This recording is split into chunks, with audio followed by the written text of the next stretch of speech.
hold my peace real quick. I'm gonna go ahead and play the last part real quick.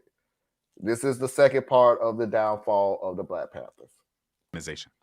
External forces also impacted the group, like the assassination of Black Panther Party members Fred Hampton and Mark Clark by the FBI and local police in Chicago in 1969. See, by 1969, the FBI, under its first director, J. Edgar Hoover, had declared the Panthers a communist organization and an enemy of the U.S. government. In 1968, Hoover called the Panthers, quote, one of the greatest threats to the nation's internal security. Because of this, the Panthers became the target of the FBI's COINTELPRO, a secret counterintelligence program that used to surveil politically progressive groups. But the organization continued to function, with Elaine Brown serving as the chairwoman of the Black Panther Party from 1974 to 1977. She was the only woman to hold this role and often faced sexism and discrimination for asserting herself and leading the party. Gender roles within the party were often quite restrictive, but women like Brown, Kathleen Cleaver, Asada Shakur, and Erica Huggins held leadership positions within the organization, including as editors of the party's newspaper. Still, COINTELPRO agents managed to infiltrate events and the personal lives of prominent members of the party. In the 1970s, a Senate committee led by Frank Church, a Democrat from Idaho, exposed the FBI and COINTELPRO. As the scholar Peniel E. Joseph has described it, the FBI and COINTELPRO had a, quote, clandestine role in the dismantling of the Black Power, New Left, and anti-war movements, and revealed further evidence of the pitfalls of unchecked government power. Under the weight of internal strife and external pressures and surveillance, the organization officially dissolved in 1982. Yeah. So do y'all see the similarity? Y'all see the similarity between Marcus Garvey and the Black Power movement? I'm with Theus on this.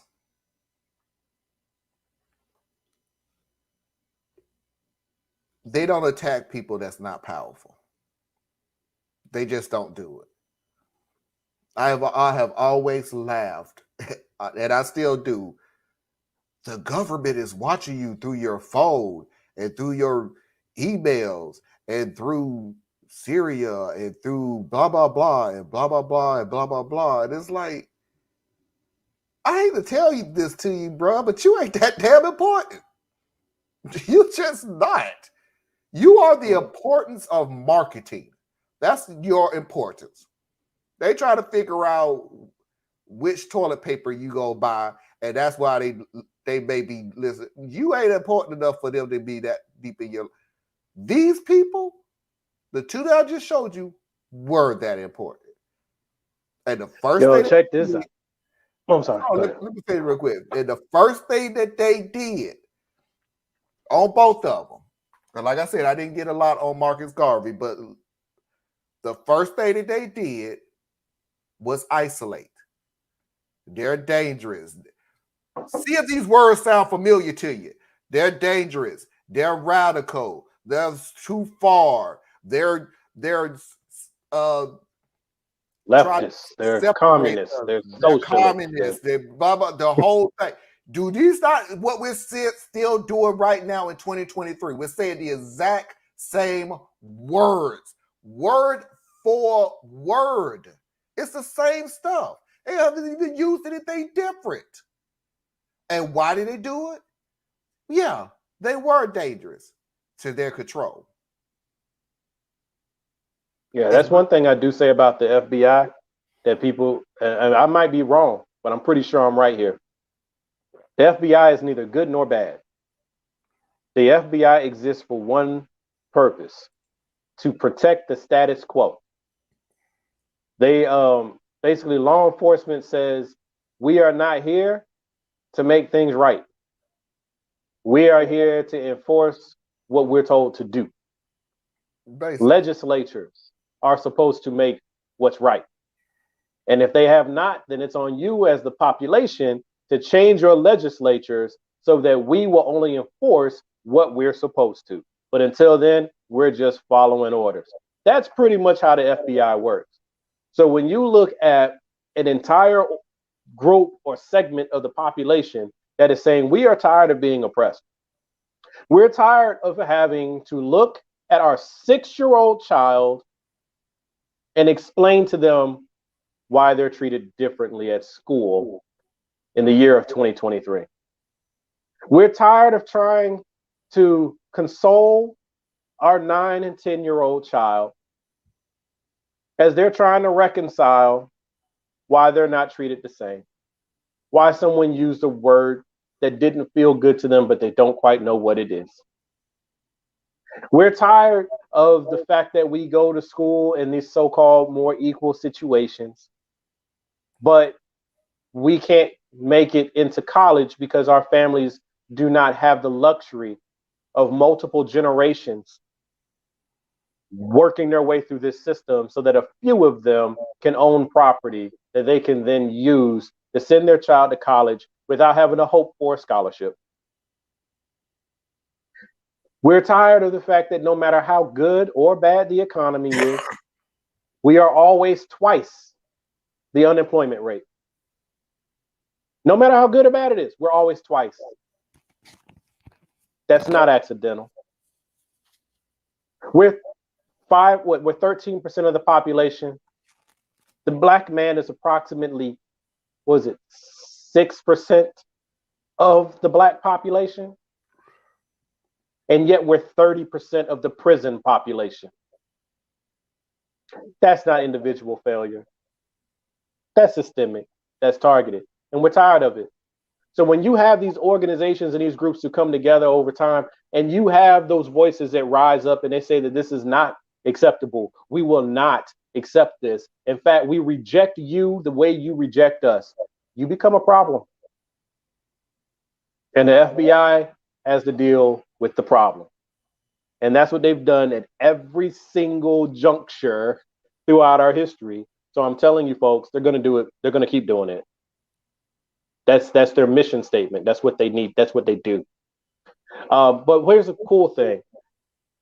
Once again, notice the things that are being said, the things that are being communicated underneath what's being said.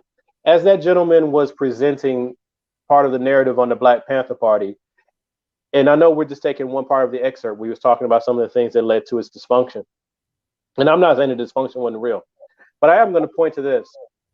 Black women held more positions of authority and power in the Black Panther Party than any other organization that you can name of. They were more instrumental on the highest levels of the Black Panther Party compared to the NAACP. Any church you want to go look at, name your church. Ain't that many black women in charge, especially back then. So did they deal with sexism? Absolutely. Did they deal with discrimination? Absolutely. America discriminates and oppresses the woman. So you knew that's not going to get better by being a black woman. But black women were instrumental in every movement, every facet of everything we've ever done from Africa to here. So I take express umbrage when they try to present that as a problem within the Black Panther Party. How many presidents of the Southern Baptist Convention have been female? Not black women, just a woman. Even to this day, the number is still 0. America, how many female presidents have we had? Number still stands at 0. So let's do a little bit of compare and contrast here when we look at it, because they always love to bring that up. But we had women who were in leadership. We had women who were literally the president of the organization. Can't say that for most of these other organizations out there. And the FBI ain't knocking down their door. All right, let me put this question up. I'm not going to be able to read it, so you're going to have to tell me. Diaz, what is your opinion on the conflict between Eldridge Cleaver and Hugh Newman and how it relates to the larger division in the Black Panthers Party? So the way I would look at that is the external forces made it worse and pushed it to the point that it was at. You'll always have friction when you're talking about people who are of the personality type to even take on leadership. Let's just be real about that.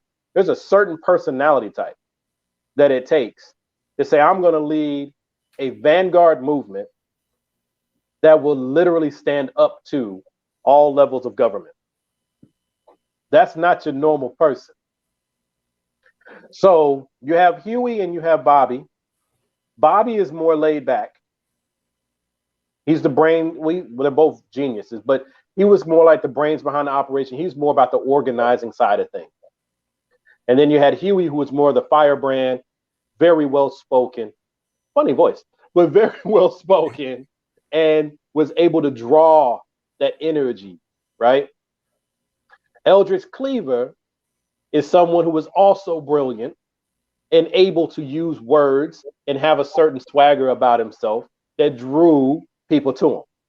So now you're going to naturally have these two people kind of at odds, even though they work together for the most part. And they work together just fine for quite some time.